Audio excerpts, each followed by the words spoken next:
You were telling me about the difficulty involved in hiring someone. Yes. The process is so cumbersome. It's just not worth hiring people at some point in time. We have to register every employee with the state to make sure that they're a legal citizen. And as soon as we do hire them, now they are potentially on the unemployment rolls, which is not necessarily a bad thing, but in cases where people can collect off my unemployment status and my own from my company and only work here just for a month or so, but it reflects me and it reflects on every employee here.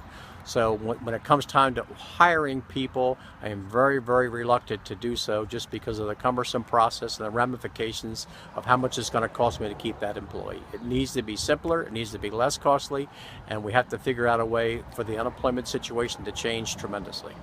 That's it.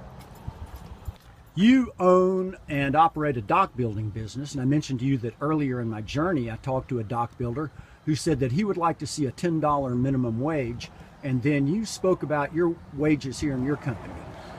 I start everyone here at $10 an hour because I feel that's a fair wage, and everybody has to make a decent living and take a fair amount of money home each week. After 30 days, I generally evaluate those guys or gals, and if we're both happy with each other, I jump them up to $11 an hour.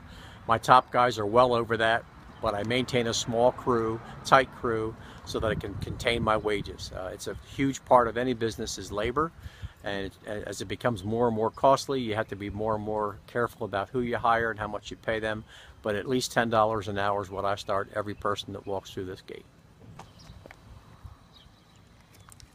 We have another small American business here, the backbone of the American economy.